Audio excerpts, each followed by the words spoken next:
and then we will tear you apart. All right. So we have some competitors sitting down here. All right, we're about to We got our boy Chris here. back here, and Goodleshoes. Goodleshoes. Goodle? Goodle. The rock, paper, scissors here. The intensity is already there just on the rock, paper, scissors match. Now, what is the rock, paper, scissors match for? Who picks first map? I think it's first band. First map. First band. There's a certain number of maps, and the wins is first band. Gotcha. Wow, Goodleshoes taking a fucking shit ton of damage on Chris here. You see, with taking 75 so early, I don't know if Chris is going to have the ability to learn as much. Chris did this exact same thing in the previous match. He did, but I did feel like he took a lot more damage quicker this time around. And if he continues to take, those types of bursts, he's not going to have the time he had last time. I think that's more on his opponent than him. You hate to see it. He just misses the ledge drop there. Of stock with only 84% damage on shoes here. Oh, he got him. He ties it right back up. I think we got a strong competitor here in Chris. I do as well. I think especially with the Peach pick being a bit floaty, we may see some early outs by him. Oh wow. My God! Now is this the 4-stock going to his head? This could be the 4-stock going to his head here. He's given up too much too early on. We have seen Chris rally in the past. We have, but I mean at this point, Goodle definitely seems like he knows having a stronger start than Daga was last game, and because of that alone, it does look like it's going to be hard for Chris to come back from this deficit here.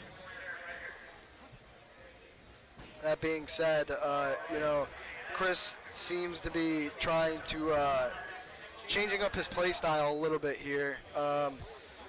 He's not playing the edge as much. Maybe that's because of the way that Peach plays. And there you go, the upward smash to bring it to 2-1. If in this, there's two people in this tournament that could come back from this. Chris is one of them. And the other is Project 7's own Poseidon. I definitely think he could come back from a deficit like this as well. But that being said, Chris is not in a great spot, but there's worse spots to be in. And that'll be it. Wow. There's no worse spot to be in than the game being over. So Goodleshoes taking game one here, having a huge advantage. Do you think that we're going to see Chris after his miraculous 4-stock take a dive into the losers bracket? I don't think so. Will Chris win this? I don't think so. Yes. But I think Chris takes game 2 here. I think it's going to go to a game 3. I would like to see that for sure. I think Chris changes up his style, gets back more to the edge guard that Fox is good at. Ooh, that being said, Peach is also pretty good at it as well with her floating ability. Yeah. And Goodle doing a really good job, keeping the pressure up, adding as much damage as possible before losing that stock. Unfortunately, it was only 24%, but with the way he's been playing so far in this game, I don't know if you've caught this, but Shoes likes to play under the two side platforms to cover himself from the downward smash. Yeah, it does cause a lot of problems for Chris here with him not being able to kind of unleash his full repertoire of moves. But Shoes likes to get him up in the air and then hide under the two platforms. And I think that's part of his success. Just like that. Peach has Shoes has a lot of damage on him at this point, so we could definitely see a tie back up. I think it's going to be a very close match. And there it is, another knockout, only 21% of advantage. 21%. So it does seem like Chris is closing the advantage gap each stock, but he really does need to have kind of a turning point in this stock here. Otherwise, it's going to be hard for him to clinch this second match. I think he does it, though. I think he pushes it to a game 3. I could be wrong, but, ooh, Shoes just knows how to guard those edges. I personally think Shoes will take it all here in the second round. Ooh, but he pushes him up in the air. That is very nice move there that put a lot of damage on Peach. But Chris needs to get a quick knockout here. He does. I With mean, only taking 30%. Oh, that's real devastating to see. 42% damage. Hasn't even got him to 100.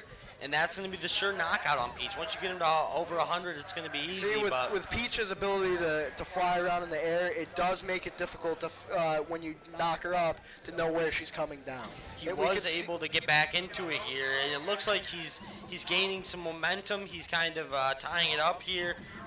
Oh. It's anybody's game, but I think what we're going to see Shoes go back to is under the platforms.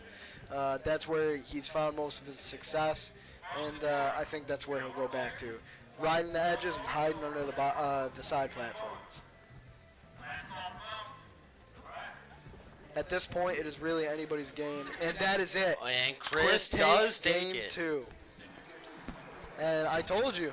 Yeah, you can color me surprised after that Am I good one. or am I good? That was pretty good, I will say. I didn't see that one coming. I really did think we were going to see Peach take 2 rounds in a row there. That was quite a comeback by Chris. And as you will hear me say many times in this competition, it's anybody's game. At this point, they both tied up.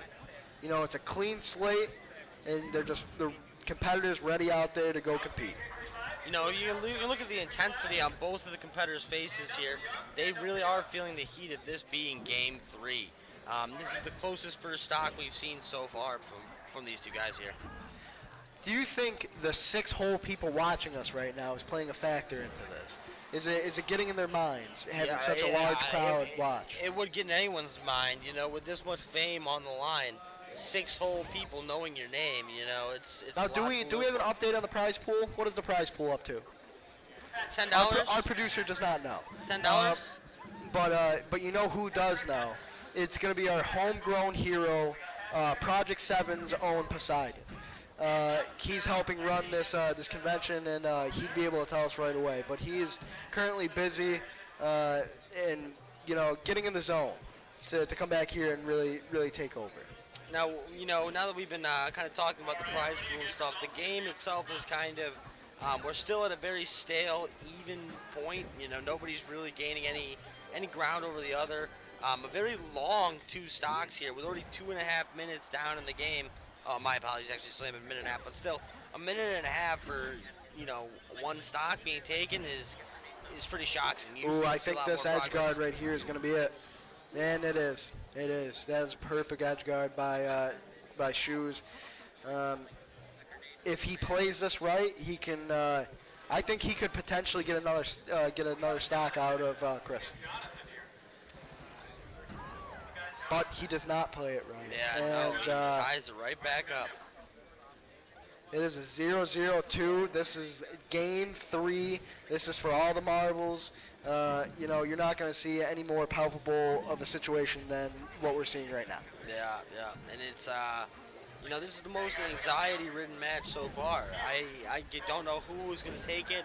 I have absolutely no idea. Right now, it's looking like Google is kind of getting a huge advantage here. We're only 27 down on that previous stock. Taking that last stock right there might be the deciding factor for Shoes. But if Chris can play the edge as well and keep moving and stay out of the air, I think there's a good chance that he comes back here. Especially if he takes maybe only 1 or 2 more hits. Mitigating his damage to under 60%. We're going to see... but the edge guard is just so good by Shoes. At this point, it is not looking good for Chris, but at the same time, it's anybody's game. It is anyone's game, but as we get closer to... And that'll be it. That'll be it. Shoes takes game 3. Chris, coming off a 4 stock, going down into loser's bracket, that's something I didn't think we would see here today. What are your thoughts on that kind of a drastic change?